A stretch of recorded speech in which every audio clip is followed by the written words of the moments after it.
नमस्कार दोस्तों, मैं सतवीर सिंह अपने यूट्यूब के भारत लिंक ग्लोबल चैनल पर आपका स्वागत करता हूं। दोस्तों, जम्मू कश्मीर के जो पूर्व गवर्नर हैं सतपाल मलिक जी, जो कि जाट कम्युनिटी से बिलोंग करते हैं, उनका पिछले दिनों देहांत हो गया। तो उनका देहांत हो गया तो उस टाइम वो आईसीयू में एडमिट थे और काफ़ी बीमार थे। और उसी टाइम उनके ऊपर ईडी का जो छापा था या कहिए या गिरफ्तार करने का या पूछताछ करने का था, इसी ईडी ने भी उनको उसी टाइम तंग करना शुरू किया। तो मुझे शायद ऐसा लगता है कि शायद सतपाल मलिक जी इस चीज़ को, इस सदमे को सहन नहीं कर पाए और उनको ये लगने लग गया था कि वर्तमान सरकार है वो उनको ईडी के थ्रू मतलब जेल में उनका जो बुढ़ापा वो खराब करेगी और जेल में उनको डाल देगी। तो मुझे ऐसा लगता है दोस्तों, ज़रूरी नहीं ऐसा हो कि उनको शायद ये उनके दिल के ऊपर है, ये घातक हुई और उनका देहांत हो गया। लेकिन उनके देहांत के बाद भी दोस्तों उनको जो यथोचित मान सम्मान मिलना चाहिए था। आखिर वो 4 राज्यों के गवर्नर रहे, कैबिनेट मंत्री रहे, वो सांसद रहे हैं, तो इतने बड़े पद पे जाके भी अगर उनको सम्मान नहीं दिया गया, तो ये मेरे हिसाब से ये सरकार की इस चीज़ में वो है, आम जनता में इस चीज़ के प्रति सहानुभूति है और इस सरकार की इस चीज़ के लोग आलोचना करने लग रहे हैं, तो ऐसा नहीं होना चाहिए था। खैर दोस्तों, ये तो सभी राजनीतिक पार्टियाँ ऐसा करते हैं, इसके लिए मैं थोड़ा बाद में चर्चा करूँगा, लेकिन सबसे पहले मैं चर्चा करना चाहूँगा कि जब उनका निधन हुआ तो उनकी धर्मपत्नी है इकबाल मलिक जी, वो हालाँकि जब किसी भी व्यक्ति का जो पार्टनर का देहांत होता है, चाहे वो पति का हो या पत्नी का हो, तो जो सबसे बड़ा दुःख और झटका लगता है, सदमा लगता है, वो दूसरे पार्टनर को लगता है। तो ऑब्वियसली है इसमें भी जो उनकी धर्मपत्नी इकबाल मलिक है, उनको भी काफ़ी झटका लगा, सदमा लगा।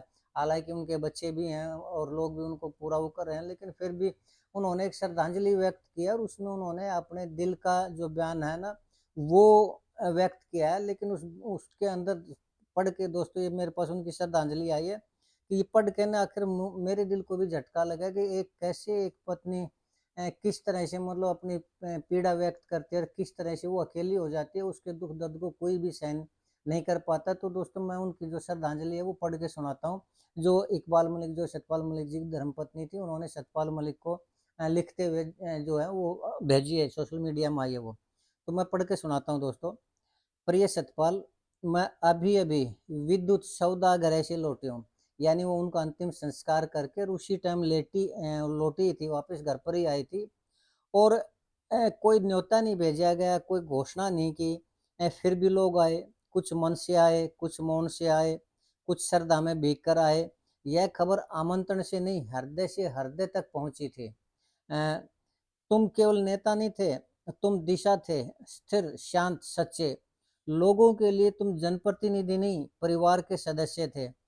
तुमने नाम याद रखे, अनुपस्थिति पहचानी, छोटे सपनों में भी लोगों का साथ दिया, फसल में, बीमारी में, आंदोलन में, तुम हर मोड़ पर उनके साथ खड़े रहे।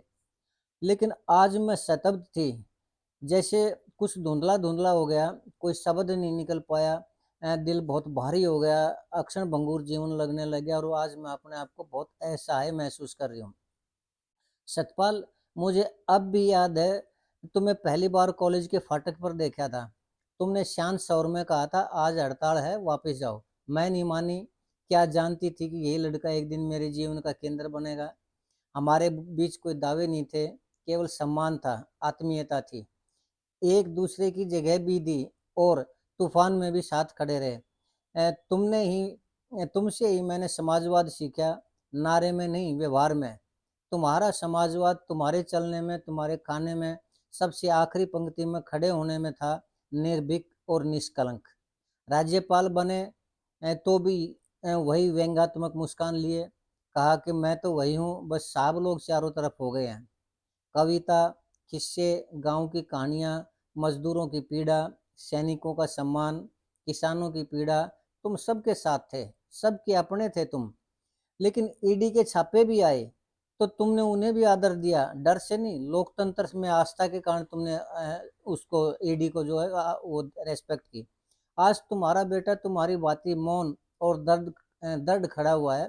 वह तुम्हारी परंपरा को अपनी गरिमा से समृद्ध कर रही है। बहू तुम्हारी परंपरा को अपनी गरिमा से समृद्ध कर रही है और मैं उस रिक्तता से जूझ रही हूँ जो तुम्हारे जाने से बची हुई थी।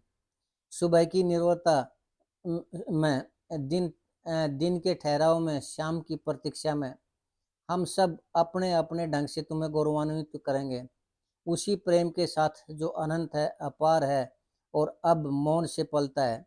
ये मेरा नंबर था सतपाल, तुम कैसे चले गए मुझे छोड़कर। मरना मुझे चाहिए था, तुम्हें नहीं, लेकिन क्या कर सकते हैं। तुम्हारी इकबाल। तो दोस्तों, ये सतपाल मलिक जी की जो धर्मपत्नी है इकबाल मलिक जी, उन्होंने अपने जीवन की पीड़ा को भी व्यक्त किया और उन्होंने ईडी की उसको भी लिखा कि ईडी ने जब तुम्हें तंग करने की कोशिश की तो तब भी तुमने लोकतंत्र में आस्था के कारण उस ईडी का भी सम्मान किया।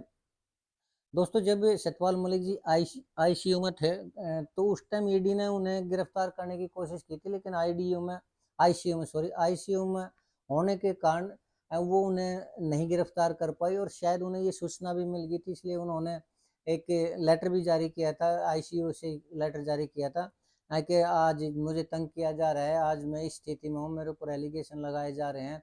हकीकत ये है कि मेरा इस तरह के 2000 करोड़ के मामले में, जो गबन का मामला था, उसमें मुझे फंसाया जा रहा है।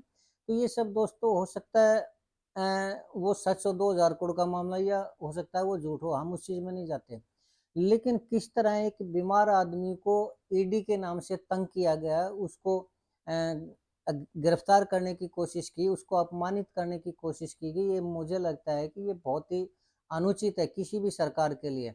और ये पॉलिटिक्स में एक छोटी सी चीज़ है, नॉर्मल चीज़ है ये, लेकिन जिसके साथ बीतती है उसको ही पता चलता है कि कितना बड़ा दुख होता है, कितना बड़ा दर्द होता है। उनके परिवार वालों को उस अपमान से झेलना पड़ता है, उस अपमान को। वो अपने आप को कैसे असहाय महसूस करते हैं। ये पहला मामला नहीं है दोस्तों, आपने नरसिम्हा राव का नाम सुना होगा, हमारे पूर्व प्रधानमंत्री थे।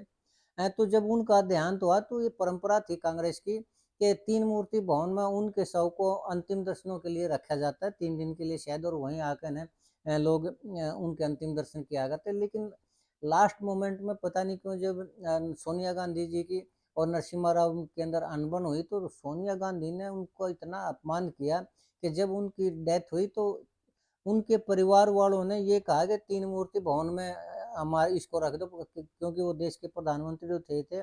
लेकिन 3 मूर्ति भवन के दोस्तों दरवाजे बंद कर दिए गए, और जब उनकी शव यात्रा रोड से जा रही थी तो उनको अंदर तक नहीं जाने दिया।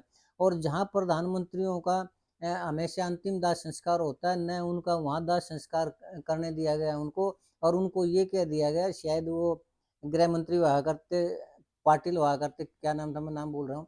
तो उन्होंने मैसेज दे दिया था कि सोनिया गांधी जी नाराज है, इनका दिल्ली के राजघाट में भी इनका वो नहीं होगा, अंतिम संस्कार नहीं होगा, इसको हैदराबाद ले जाइए। लेकिन जो परिवार की जिद थी कि इस देश के प्रधानमंत्री थे तो इनका राजघाट में अंतिम संस्कार होना चाहिए, लेकिन वहाँ तो नहीं करने दिया, और न ही कांग्रेस ने उनको 3 मूर्ति भवन के अंदर उनको शव को जाने दिया। तो ये इस तरह की जो हरकतें हैं दोस्तों, ये जो पार्टी की सर्वे सर्वा होते हैं ना, उनकी अपनी ईगो इतनी ज़्यादा बड़ी हो जाती है कि वो समाज से भी बढ़कर होती है, देश से भी बढ़कर होती है और पद से भी बढ़कर होती है। और अपनी ईगो को शांत करने के लिए वो ये नहीं देखते कि सामने वाला कितना सम्मानित व्यक्ति है, कितने बड़े पदों के ऊपर रहा है और उस पद की क्या गरिमा है। वो हर चीज़ को भूल जाते हैं बस अपने दिल की भड़ास निकालने के लिए और उस व्यक्ति को अपमानित करने के लिए ऐसे ऐसे खेल खेले गए। और मैं ये समझता हूँ कि सतपाल मलिक जी को कम से कम राष्ट्रीय सम्मान से उनका अंतिम संस्कार करने के लिए वो डिजर्व करते थे और होना चाहिए था। मान लीजिए कोई शिकायत भी थी मोदी जी को या बीजेपी को या जिसको भी शिकायत थी, तो वो शिकायत अपनी जगह थी, लेकिन जब उनका देहांत हो ही गया तो व्यक्ति के देहांत के साथ, मृत्यु के साथ ही उसकी सारी अच्छाइयाँ बुराइयाँ ये जो कुछ भी वो समाप्त हो जाती है। उस टाइम तो वो एक शरीर होता है और शरीर से भी इतनी नफरत ऐसे मतलब मैं ये कह रहा हूँ कि शोभा नहीं देता किसी पार्टी के लिए, किसी भी व्यक्ति के लिए, किसी भी सुप्रीमो के लिए, कि वो मरने के बाद भी, किसी व्यक्ति के देहांत के बाद भी उसका अपमान करने की कोशिश करे। ये सरासर अनुचित है दोस्तों। और साथ ही जो उन्होंने उनकी धर्मपत्नी है, जो उन्होंने लिखा है कि आज मैं कैसे अपने आप को असहाय महसूस कर रही हूँ, उनके साथ हम परमात्मा से प्रार्थना ही कर सकते हैं कि परमात्मा उनको इस दुख को झेलने की शक्ति दे। और हम भारत लिंक ग्लोबल की तरफ से भी उनके परिवार के सदस्यों की तरफ से भी यही प्रार्थना करेंगे, भगवान उनको इस पीड़ा को सहन करने की शक्ति दे।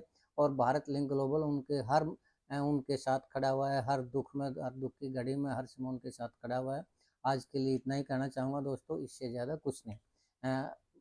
बस दोस्तों, इससे ज़्यादा कुछ नहीं कहना चाहूँगा।